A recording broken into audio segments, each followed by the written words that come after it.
হঠাৎই একটি আর্তনাদ তার কানে এসে পৌঁছলো। তারপরই একটি প্রকাণ্ড কাঠ ও পাথরের পতনের শব্দ এলো। তাহার প্রণয়িনী ওই 500 হস্ত নিম্নে পাগল ঝরাই বিসর্জিত হয়েছে।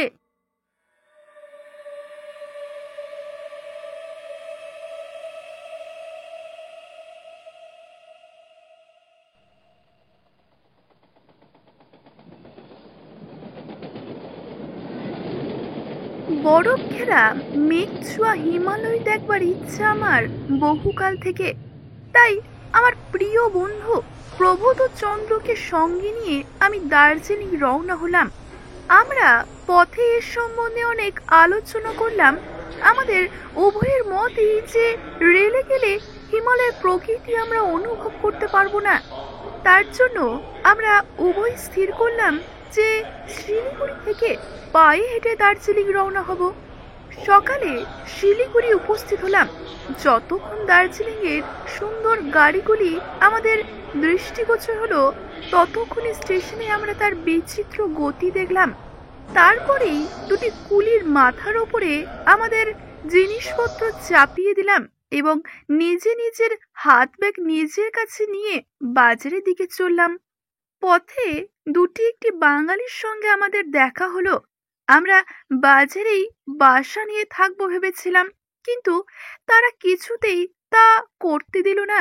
জোর করে তাদের বাসায় নিয়ে গেল। আমরা যার বাড়িতে উঠেছিলাম সে ছিল শাল কাঠের ব্যবসায়ী। সেদিন সেই রাত্রি আমরা শিলিগুড়িতেই থাকলাম। সকলে আমাদের বলল, পাহাড়ে হেঁটে যেতে অনেক কষ্ট হবে, বরং গরুর গাড়ি করে যাওয়া যাক। কিন্তু আমরা তো ভেবেই এসেছিলাম প্রকাশ্য রাস্তা দিয়ে যাব না, তাও ঠিক করেছিলাম। কেননা সে রাস্তায় বহু লোক চলাচল করে, বহু গরুর গাড়িও যায়, সর্বদাই কেউ না কেউ যাতায়াত করে। সুতরাং সে রাস্তায় হিমাচলের সৌন্দর্য উপভোগ করা একদমই সম্ভব নয়। কাজেই আমরা সে পথে প্রাণ থাকতে যাব না। যে পথে পাহাড়িরা চলাফেরা করে সেই ছোট্ট অপরিসীম পথ দিয়ে আমরা যাব। তবে সেই পাহাড়ের পথ অনেক দুর্গম, আমরা তার পথ চিনি না। সুতরাং আমাদের একজন পথপ্রদর্শক দরকার। বন্ধুদের বলতেই তারা একজন বিশ্বাসী মহাবলবান ভুটিয়া নামে এক পথপ্রদর্শকে জোগাড় করে দিল। সে তার 3 জন বিশ্বস্ত কুলিকে নিল। পরদিন প্রত্যুষেই আমরা কুলি সহ বেরিয়ে পড়লাম। ভগবানের নাম মনে মনে উচ্চারণ করে আমরা যাত্রা শুরু করলাম। প্রথমেই কোমরে 2টি খুগড়ি এবং হাতে একটি লম্বা লাঠি নিয়ে ভুটিয়া থাম্বিন এসেছিল। তার পেছনে ছিলাম আমরা 2 জন এবং তার পেছনে ছিল 3 জন কুলি। আমরা পোল পার করে মাটিয়া খোলার হাট উত্তীর্ণ হলাম। তারপরে নকশাবাড়ির পথ দিয়ে চললাম। পথে এক মারোয়ারি দোকানে আমাদের খাওয়া সারলাম। এই দুর্গম জঙ্গলের মধ্যেও কত ছোট ছোট মারোয়ারি দোকান খুলে বসেছে, আর কি কি নেই সেখানে। খাওয়া দাওয়ার পর একটু বিশ্রাম করে আবার আমরা রওনা হলাম। এই হিমালয়ে এমনই প্রায় ঘটে থাকে যে কোথাও কিছু নেই, অথচ কুয়াশা নেমে চারিদিকে আচ্ছন্ন করে অন্ধকার নেমে এসেছে। তখন আর কিছুই দেখা যায় না। অনেক কষ্টে এবং অনেক সাবধানে পথ পেরোতে হয়। আমরা যে পথে যাচ্ছিলাম সেটি অনেক দুর্গম এবং পাশেই অনেক গভীর খাদ, পড়ে গেলে আর রক্ষে নেই। একজনের বেশি 2 জন যাওয়া একেবারেই উচিত নয়। অনেক সময় আবার হামাগুড়ি দিয়ে উঠতে হয়। অনেক কষ্টে কুয়াশার অন্ধকার ঠেলে আমরা পাহাড়ে উঠতে লাগলাম। এদিকে প্রায় সন্ধ্যা হয়ে এলো। দারুণ প্রবল শীত, তারপরে আবার বৃষ্টি। তবে হিমালয়ে বৃষ্টি না থাকলে বোধহয় তার সৌন্দর্য এত সুন্দর লাগতো না। যাই হোক, আজকের রাত্রিটার মতো একটা মাথা গোছার ঠাঁই পেলে হয় বিশ্রাম করব। কুয়াশার ভেতর দিয়ে কোথায় যাচ্ছি, কিভাবে যাচ্ছি কিছুই বুঝতে পারছি না। আমাদের পথপ্রদর্শক যেভাবে বলছে আমরা তার পেছন পেছন ঠিক সেইভাবেই যাচ্ছি, কিন্তু আমরা 1 ঘন্টা পথ অতিক্রম করেও কোনো জায়গা পেলাম না। হিমালয়ের সন্ধ্যা আমাদের দেশের মতো তো সহজ নয়। সন্ধ্যা বলে এখানে কোনো ব্যাপারই নেই।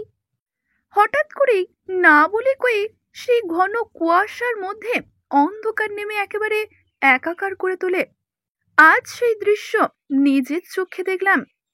আমাদের পথপ্রদর্শক উচ্চস্বরে নানাবিধ কথা কইতে কইতে চলিল। আমরা তাহার গলার স্বর অনুসরণ করে তার পেছু নিলাম। একটু পা পিছলই অমনি কি ভয়াবহ মৃত্যু ঘটবে। এখন আমরা বুঝলাম আমাদের শিলিগুড়ির বন্ধুগণই সত্যই বলেছিল। হঠাৎই এক সময় পথপ্রদর্শক দাঁড়ালো, আমরাও দাঁড়ালাম। তখন বুঝলাম সে নিজেই এই অন্ধকারে পথ হারিয়ে ফেলেছে। গ্রামের পথে না গিয়ে সে কোথায় এসে পড়েছে সে নিজেও জানে না। তবে সে নিজে এ কথা স্বীকার করেনি, তার মুখ দেখে আমরা উপলব্ধি করেছি। তখন আমাদের হৃৎপিণ্ড একেবারে স্তব্ধ হওয়ার জোগাড়। বুঝলাম এই পাহাড়ে দুর্গম জঙ্গলের মধ্যেই আজ আমাদের রাত্রি কাটাতে হবে। তাহাতে খুব একটা যায় আসে না, বিদ্যুৎ না চমকালেই হলো। থাম্বিনেসা বলল, ফিরিয়া এই পথে একটু নামিয়া গেলেই একটু স্বস্তি পাইব। অগত্যা তাই শ্রেয় ভেবে আমরা ফিরলাম। কিন্তু কয়েক পথ যেই আমি একটা গড়ানে পিছল খেলাম। তারপর কি হলো ঠিক মনে নেই। আমি অতি দূর গড়াতে গড়াতে চললাম। তারপরই বুঝলাম আমার লম্বা কোট দুই হাতে চেপে ধরে আমার বন্ধু প্রবোধচন্দ্র ঠিক আমার মতোই এসে পড়েছে। শব্দ শুনে বুঝলাম আমাদের পথপ্রদর্শকও একই দশা। এবং হঠাৎই কিসে একটা লেগে আমরা আটকে গেলাম। বুঝলাম কাষ্ঠ নির্মিত কোনো দ্রব্য, অর্থাৎ কাঠের কোনো জিনিস। পকেটে দেশলাই ও বাতি ছিল, জ্বাললাম। আলোটা উঁচু করে তুলে দেখলাম কাঠ দিয়ে তৈরি একটি ঘর। আমরা তিনজনই সেই ঘরে প্রবেশ করব ভাবলাম। অনেক কষ্টে উঠে দাঁড়ালাম। যাই হোক, প্রাণটা যে বাজে খরচ হয়নি এই ভালো। এই বাড়িটিতে যেই থাকুক সম্ভবত এই সময় কেউ আমাদের প্রবেশ অগ্রাহ্য করবে না। আমরা আলো ধরে সেই গৃহের ভেতরে প্রবেশ করার উদ্দেশ্য নিয়ে চললাম। দরজা বন্ধ। আমি দরজায় ধাক্কা দিলাম, কিন্তু কেউ কোনো উত্তর দিল না। আবার আমি আরো বেশি রকম শব্দ করলাম, তবুও কেউ কোনো উত্তর দিল না। তখন আমি দরজা ঠেলে খুলে ফেললাম। একটি কড়কড় শব্দে দরজা খুলে গেল। ভেতরটা বাইরের থেকেও বেশি অন্ধকার। আমি আলো নিয়ে ভেতরে প্রবেশ করলাম। প্রবোধ ও থাম্বিনেশা আমার পেছনে এলো। কিন্তু তারপরেই একটা অদ্ভুত ঘটনা ঘটল। থাম্বিনেশা একটা বিকট চিৎকার করে উঠল। তারপরেই ছুটে গিয়ে বাইরে অন্ধকারে পালিয়ে গেল। আমরা দুজনেই তাকে উচ্চস্বরে ডাকলাম, কিন্তু অন্ধকার থেকে একটি ভয়ার্ত আওয়াজই আমাদের কানে এলো। তবে সেই শব্দের মধ্যে একটি মাত্র শব্দই আমরা বুঝলাম, শয়তান কা औरत। প্রবোধ বলল, বোধহয় এখানকার লোকের বিশ্বাস এই বাড়িতে ভূত আছে। পাহাড়ি মাত্রই ভূত বড় বিশ্বাস। যাই হোক, খাদে পড়েছে প্রাণটা মরেনি, এই যা। শীতে বুক গুড়গুড় করছে, আর আশ্রয় ভগবান পেয়ে দিয়েছে। এখন কাঠকুটা সংগ্রহ করে আগুন জ্বালা যাক। আমরা বাইরে আলো নিয়ে কিছু শুকনো ডালপালা নিয়ে এলাম। তারপরে তাই দিয়ে আমরা ঘরের মধ্যে আগুন জ্বালালাম। আমাদের ব্যাগে সর্বদাই আমরা কিছু না কিছু খাবার রাখতাম। প্রবোধ তাই বার করে অতি প্রবল বেগে তা খেতে আরম্ভ করে দিল। আমি বললাম, কি হে, তুমি আগে খেতে শুরু করে দিলে? আগে ঘরটা ভালো করে দেখো। প্রবোধ বলল, আগে প্রাণে বাঁচি, তারপর সব বাপু, খিদেই আমার প্রাণ যায়। খাওয়া দাওয়া শেষ হলে আমরা উভয়ই সেই প্রদীপটি নিয়ে ভালো করে ঘরটি ঘুরে দেখলাম। একটি ঘর নয়, পাশাপাশি দুটো ঘর। ঘরটির মধ্যে নানা জিনিসপত্র পড়ে আছে। দেখলেই মনে হয় শেষ যারা এই বাড়িটিতে ছিল তারা কোনো কারণে হোক হঠাৎই চলে গেছে। একটা বাক্স ঘরের কোণে পড়ে আছে দেখলাম। সেখানে দেখলাম ডালা খোলা। তুলে নিয়ে তা তার ভেতরে অনেকগুলো দেখলাম বাংলা চিঠি। তবে এই দুর্গম স্থানে, এই জঙ্গলের মধ্যে কোনো বাঙালি এসেছিল এই ঘরটিতে? কে সে? কোথা থেকেই বা সে এসেছিল? দারুণ কৌতুকে আমরা সেই বাতিটি বাক্সের ওপর রেখে পত্রগুলি একে একে পাঠ করতে শুরু করলাম। যখন সর্বশেষ চিঠিটি আমার পড়া শেষ হলো, তখনই সেই বাইরের অন্ধকার থেকে একটি আর্তনাদ আমার কানে উঠে এলো মনে হলো। সমস্ত রাত্রিটাই সেই ভয়াবহ শব্দ আমার কানে বাজছিল। সমস্তটা কি আমাদের মনুষ্য মস্তিষ্কের কল্পনা? আমরা সমস্ত রাত্রিটাই সেই ঘরটির মধ্যে জেগে থাকলাম, ভয়ে আর চোখও মুছতে ইচ্ছা করলো না। যে সকল পত্র আমরা পাঠ করলাম তার প্রথমটি হলো এই: প্রিয় সুরেশ, কলকাতার সেই শোরগোল অশান্তি থেকে পালিয়ে এসে এই নির্জন পাহাড় অঞ্চলে যে আমি কি সুস্থির শান্তি অনুভব করছি তা আমি বলে বোঝাতে পারবো না। আর লোকালয়ে থাকিব না। লোকালয়ে থাকলে আর আরাম পাইব না। এজন্য এই দুর্গম স্থানে আমি আশ্রয় নিয়েছি। আমার মস্তিষ্ক যেমন উষ্ণ ছিল তা আর নাই। আর এই স্থানের মতো চিন্তা করবার আর স্থান দুটি নাই। আমার এই বাড়িটি পর্বতের মাঝামাঝি স্থাপিত। সম্মুখের একটু আগেই একেবারে খাদ, 2 হাত নিচে একটি বিশাল নদী। এই বাড়িটিতে 2টি মাত্র ঘর। ঘর বলতে চাও আর যাহা বলতে চাও তাহাই ইহাকে বলা যায়। কতগুলি শাল কাঠ জোড়া লাগিয়ে এটি তৈরি। এখানে শাল কাঠের অভাব নেই, চারিদিকেই শাল কাঠ, কাটিয়ে নিলেই হলো। আমার সঙ্গে চাকর বাকর নেই, চেষ্টাও করে পাইনি।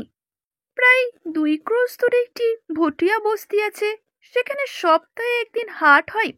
হাটের দিন সকালে গিয়ে আমার দরকার মতো জিনিসপত্র সন্ধ্যায় নিয়ে ফিরে আসি। সময় কাটাবার জন্য একটি খুব বড় উপন্যাস লিখছি, বোধহয় তাহাতেই আমি জগৎই খ্যাত হইব। আমি একজন লোক পেয়েছি, সে রাত্রে কিছুতেই বাড়িতে থাকতে চায় না। তা না থাকুক ক্ষতি নেই, দিনেই সে সমস্ত কাজকর্ম সেরে চলে যায়। সুতরাং আমার স্ত্রীকে আর আগের মতো তো খাটাখাটনি করতে হচ্ছে না। রাত্রে সে আমার পাশের ঘরে ঘুমোয়, আর আমি সম্মুখে ঘরে বসে অনেক রাত পর্যন্ত এই প্রকাণ্ড উপন্যাসখানা লিখি। এটি তোমার মন্বন্থ। দ্বিতীয় পত্রটিতে কেবলমাত্র উপন্যাসের কথা এবং উপন্যাসের প্রশংসাই আছে। তৃতীয় পত্র: প্রিয় সুরেশ, তোমাকে 2টি পত্র লিখেছি, এইটা নিয়ে 3টি, কিন্তু কোনোটি ডাকে দিতে পারিনি এখনো। ডাকঘর প্রায় 10 ক্রোশ দূরে। পত্র 3খানা ডাকে দেবার জন্য এখনো কোনো লোক সংগ্রহ করতে পারিনি। তার একটা বড় কারণও আছে, কেননা সহজে বাড়ির কাছে কেউ আসতেই চায় না, যতই পয়সা দিতে চাও। আগে এর কারণ বুঝতে পারিনি বা জানতেও পারিনি। একদিন এক বৃদ্ধকে এই কারণ জিজ্ঞাসা করাই সেই বৃদ্ধ আমাকে সমস্ত রহস্য খুলে বলে। ব্যাপারটা হলো, সোহা বলে একটি লোক এই কাঠের বাড়িটি নির্মাণ করে। সে ভুটিয়া দিকের মধ্যে একজন বিখ্যাত কবি বলে গণ্য। সে নির্জনে বাস করবে বলেই এরকম একটি বাড়ি তৈরি করেছিল। এখানে সে নিজের একটি যুবতী সুন্দরী স্ত্রীকে নিয়ে থাকতো। সুখেই তারা দিন কাটাচ্ছিল। কিন্তু দুর্ভাগ্যবশত কাছেই একটি ভুটিয়া যুবতী সেই কবির প্রেমে পড়ল। আমি আগেই বলেছি এই বাড়িটিতে 2টি ঘর। যখন গভীর রাতে পাশের ঘরে তার স্ত্রী ঘুমাতে যেত, সেই সময় সেই যুবতী তার পাশে বসে মৃদু কণ্ঠে প্রেমালাপ করত। একদিন রাত্রে তার স্ত্রী সমস্তই জানতে পারল, কিন্তু কোনো কথা বলল না। এই যুবতীটিকে এই কুঠিরে আসতে হলে একটি কাঠের সাঁকো পার হয়ে আসতে হয়।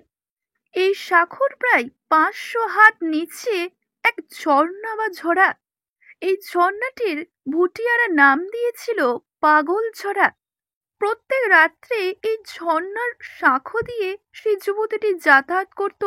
একদিন সোহ বাড়িতে না থাকায় তার স্ত্রী সুবিধা পেয়ে সেই সাঁকোর কাঠ একদিকটা টাঙ্গি দিয়ে কেটে রেখে আসলো।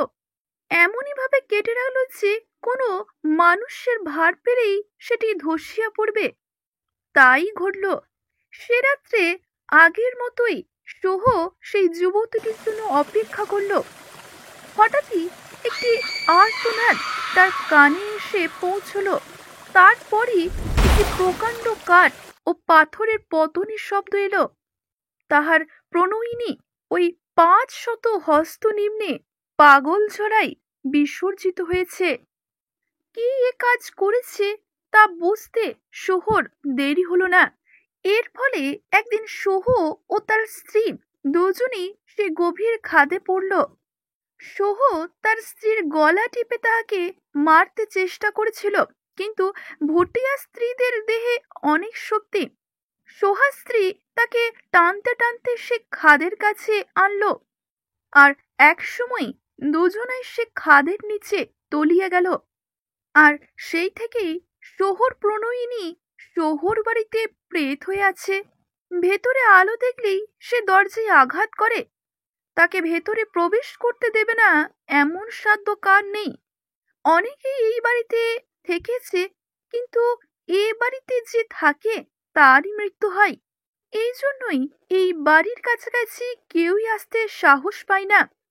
আর এই জন্যই এখনো পর্যন্ত পত্র ডাকে পাঠাতে পারেনি।